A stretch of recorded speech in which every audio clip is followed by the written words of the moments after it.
It is a distinct honor to have been selected to deliver the inaugural Charo Uceda lecture on women's empowerment and share with you my story of survival during the Bosnian War. At the end of the lecture portion of this evening, I will also read a segment from my upcoming book, published worldwide by Bloomsbury next fall. But first, I want to express my gratitude to both Teachers College and Charo, an inspirational philanthropist, educator, and self-made businesswoman, for creating this space for women to speak of their experiences, to both self-empower and empower others. I have to admit, tonight is not an easy evening for me. I will take you back with me to some of the more difficult moments in my life. They remain vivid in my memory, and they inspire scholarly commitment to the study of radicalization, corruption, social transformation, and exclusion.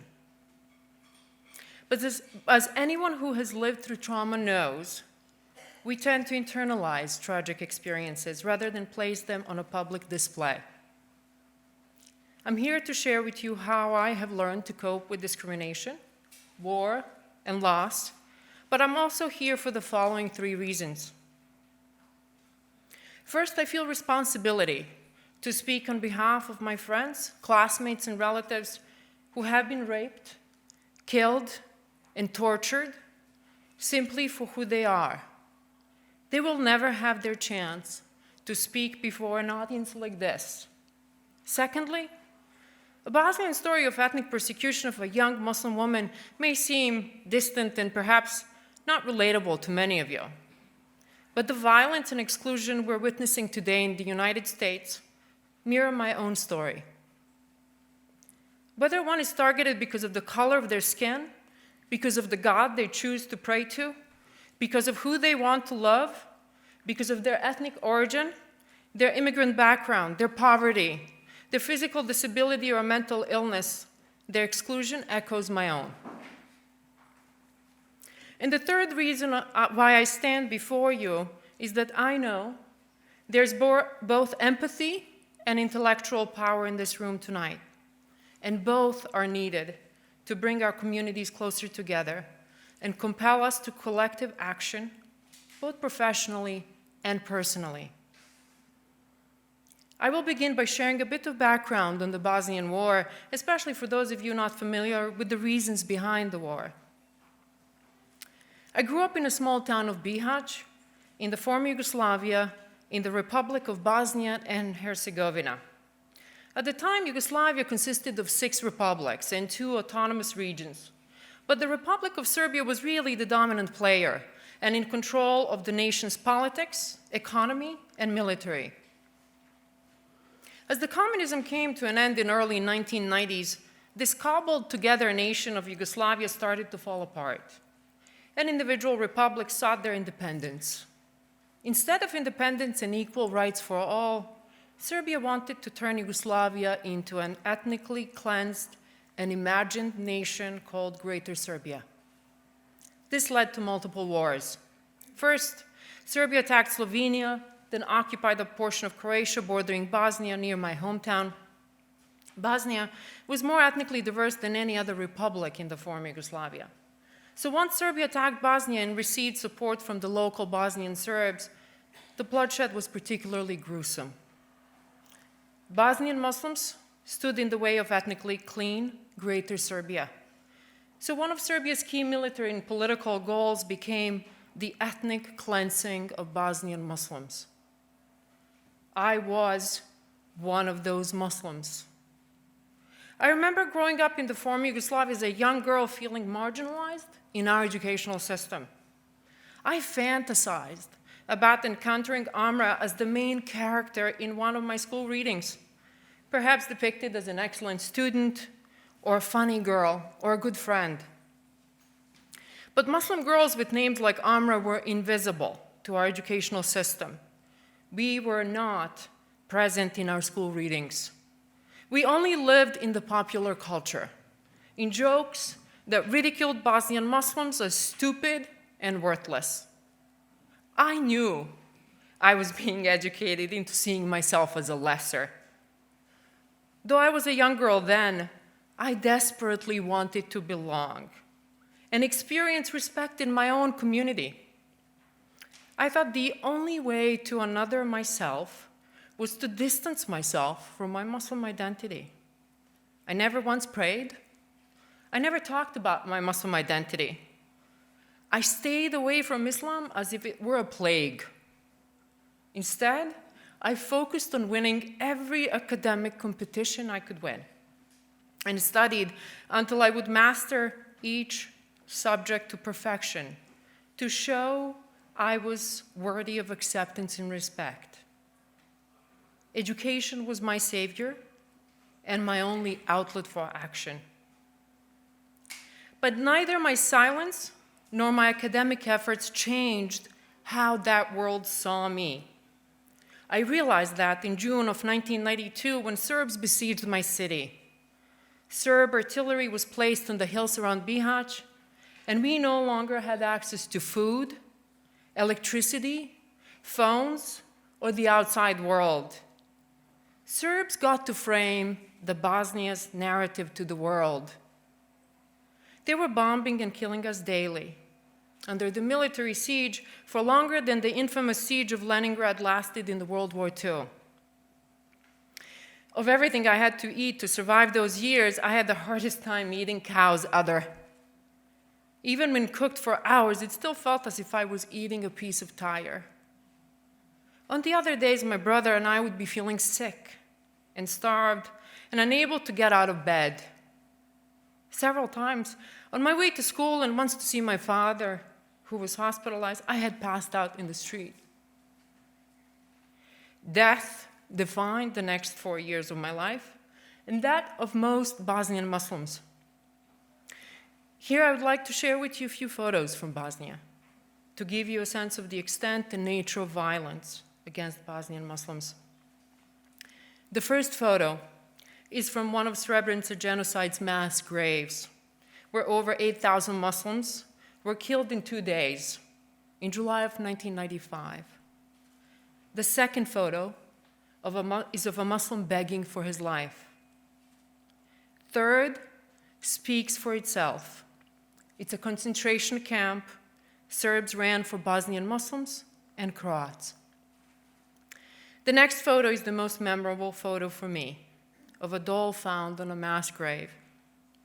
And the last photograph is of a mother who survived Srebrenica genocide, standing in front of Anne Frank's house in Amsterdam. During those years, every day, someone I loved, I played with, or I knew died. It felt as if I stood in a quickly moving line for execution, waiting for my turn. And it was only a question of how and when I would die. I was certain that survival was not in my cards. I will share one particular moment with you that I think carries an important lesson for all of us in this room. We were often running out of food, and at one time my mother wanted to use our last money to cross the enemy line, where we knew others have gone to trade with the Serb soldiers. We could not afford the prices in the black market. By that time in the war, my mom was already deaf from a bomb that hit our home, so I insisted to go with her. The two of us had hoped to buy cooking oil, flour, or salt.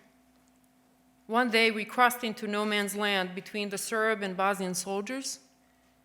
We knew some of those who dared to walk through that area before us had lost their limbs because of mines. For Serb soldiers, we were just vermin, free for them to shoot at, to capture, theirs to use. But when they could make money off of our desperation, they did not mind.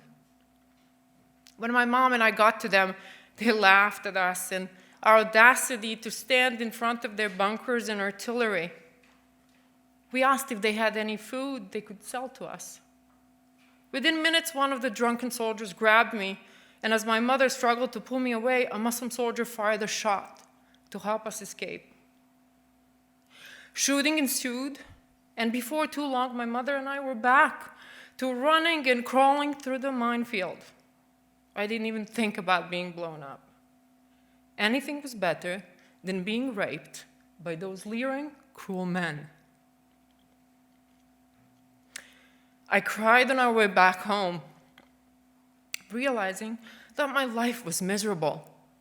I was disgusted at life, at us, at our desperation at the world, at everything around us.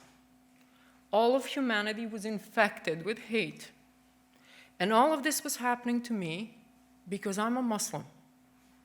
A Muslim who never prayed, just a Muslim by birth and blood. For that, I was marked.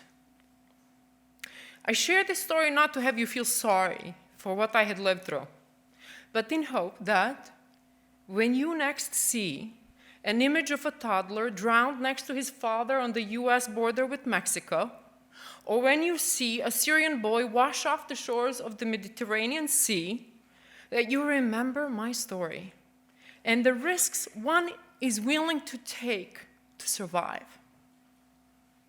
I hope in those images you will no longer see Mexican migrants or Muslim refugees, but human beings with courage and resilience. I hope you will see what they could have been. In another of the crisis moments in the war, when Serbs were approaching our home, my father said to me, "Amra, I may no longer be able to protect you. I may be executed before your eyes. You may be raped and killed. But if you survive all this, do know that your education is one thing that no soldier can ever take away from you." What my father said changed the way I thought about education. It was no longer about being a top physics or math student in the country or proving myself to those above me that I was good enough. Education was now about survival. Despite my acceptance that death is likely in my destiny, I decided to self-empower and self-educate, make my days meaningful. You may wonder, how can one really change anything in the midst of the bloodiest war Europe had seen since World War II? I first turned to learning as a way to escape my misery. I read every book that came my way, whether it was my uncle's physics textbook from 1960s or Gone with the Wind. But then I realized that the true empowerment can only come from engaging with others. I turned to teaching kids. Some parents started to pay me with a cup of cheese or milk for a lesson. Soon thereafter, I was asked to teach in an elementary school and then high school. I never got paid for that work, and it never earned me any credentials. But what I earned in that process is a sense of purpose that redefined me as a young Muslim woman who actively resisted and responded to violence. That work gave me a voice I never had.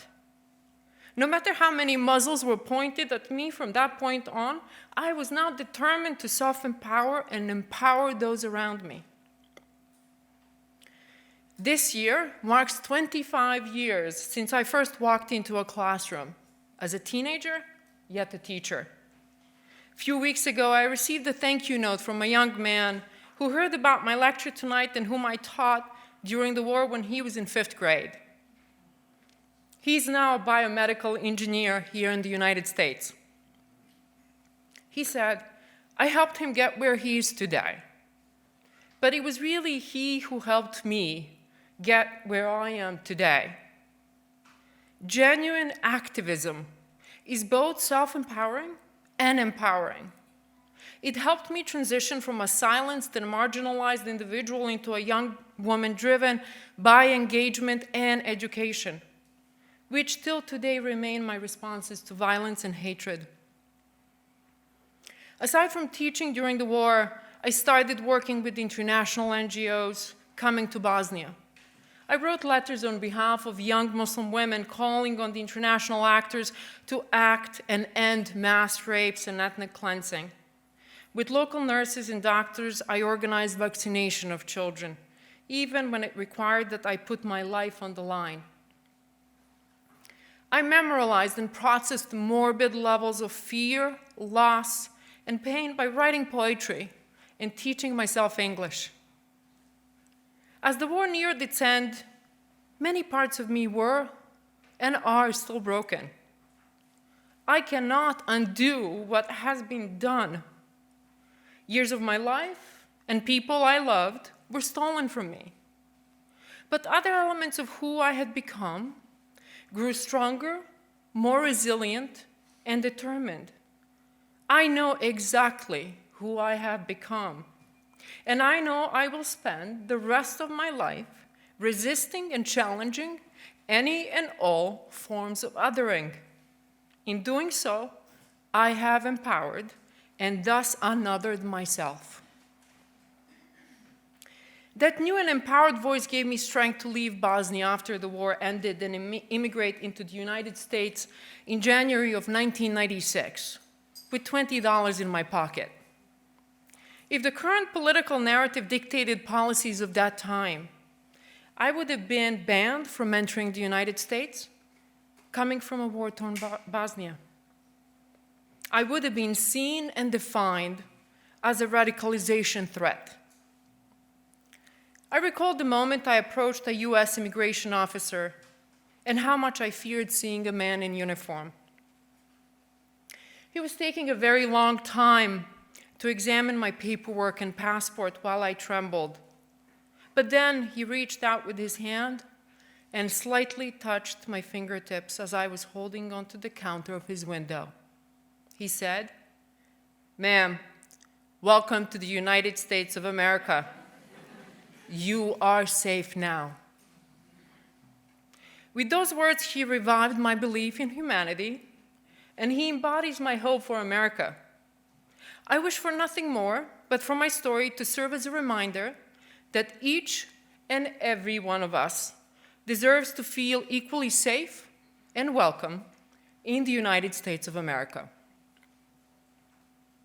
Now I would like to end the lecture portion of the evening by reading the opening to my upcoming book, The Cat I Never Named, The True Story of War, Love, and Survival. This particular section depicts a moment several months before the war started when I found myself traveling alone on the train from Serbia back to Bosnia. Part 1. Everything changes. The war didn't spring on me all at once. Instead, like a cat, it stalked me quietly.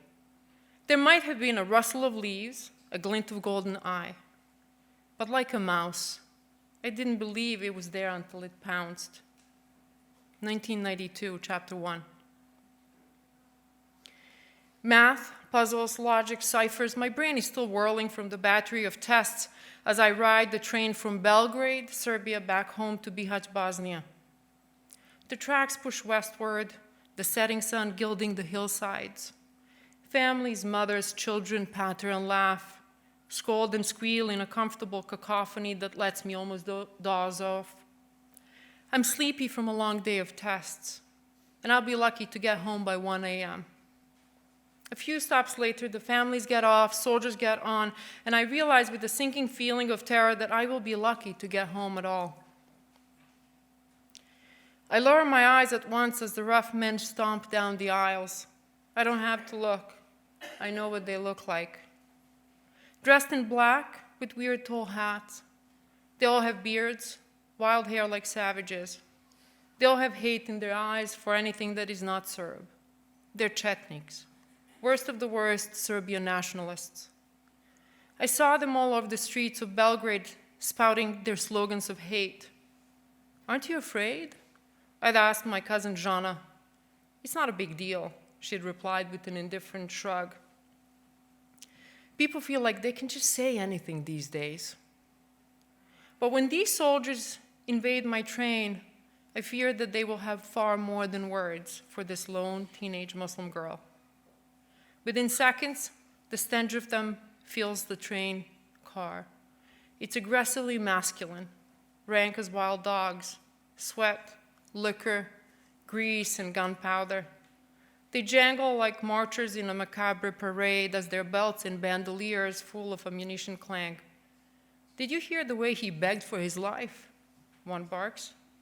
"The Croatians, they're not real men," their commander says. "But they're women," the first one leers.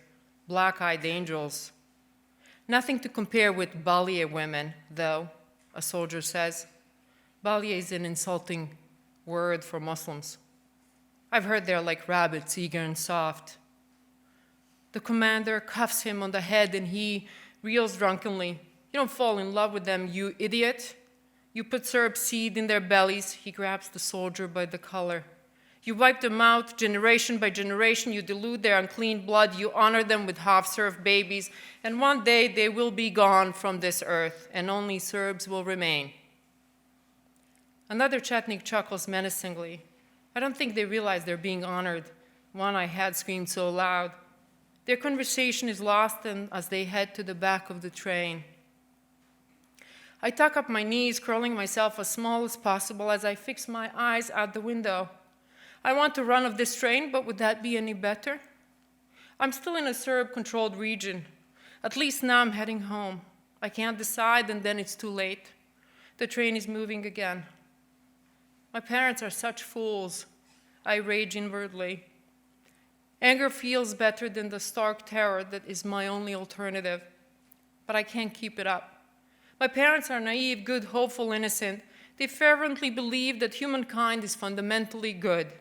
To them, wars are mistakes, violence just a blip on the road to universal humanity. Sure, it has happened before, but they believe in their inmost hearts that any day now the world will come to its senses and be the peaceful, philosophical, intelligent place it was meant to be. They're sure that the world can come for their children. They believe that education is the key to creating that utopia.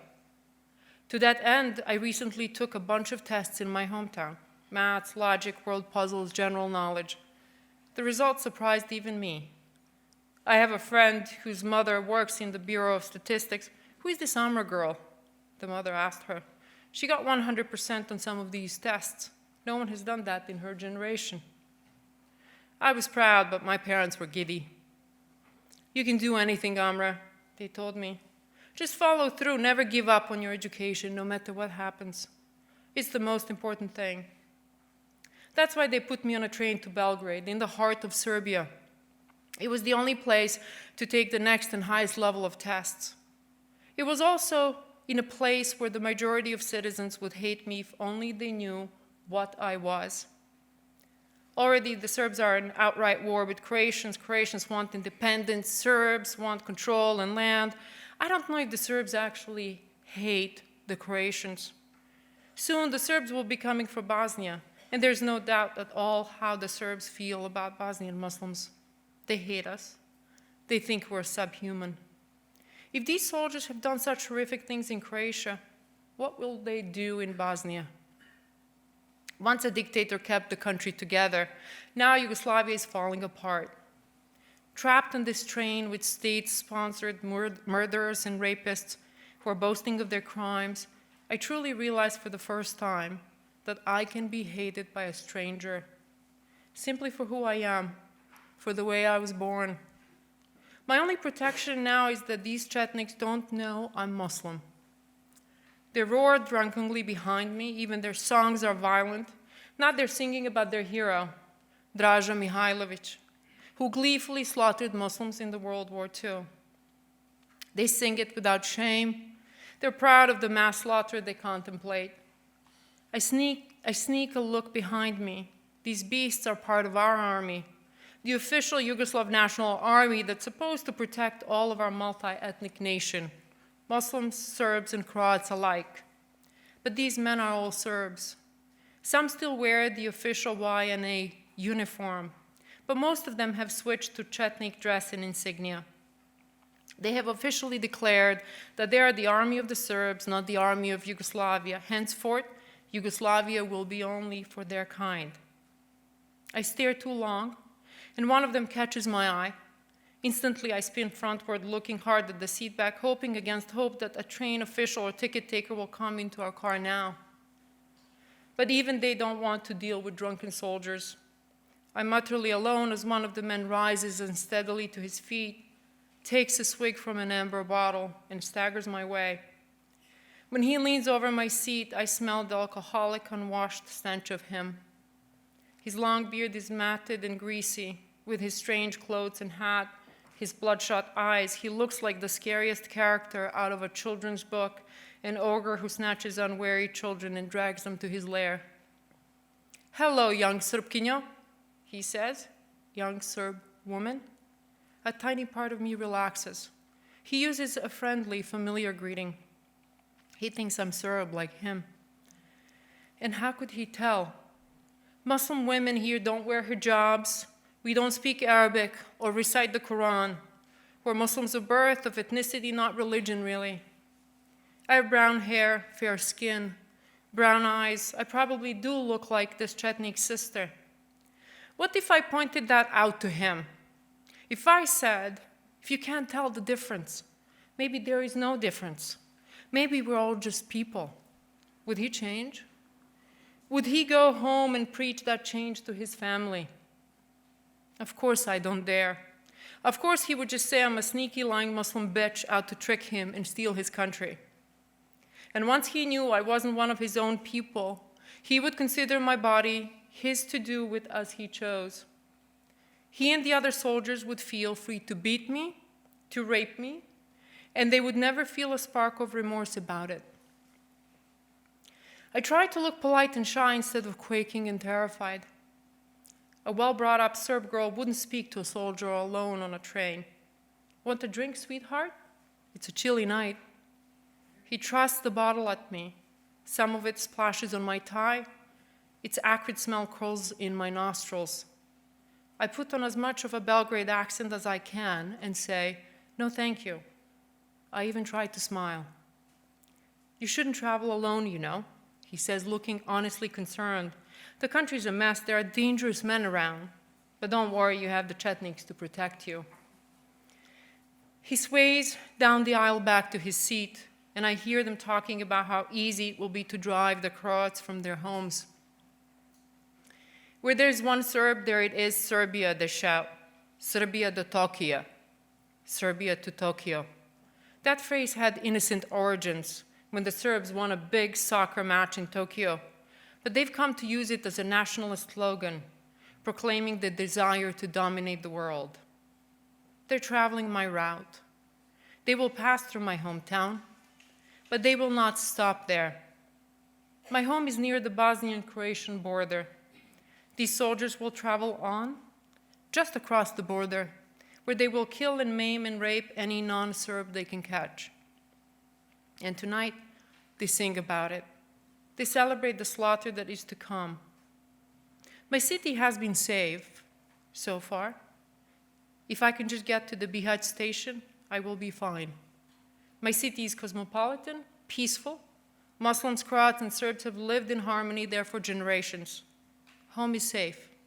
That is what every child knows in their bones, right? Even a 16-year-old child like me. Just get home, I chant to myself. Just get out at your stop, and this will all be over. If I miss my stop, the next one is in Croatia. If I miss my stop, I am in a war. Thank you.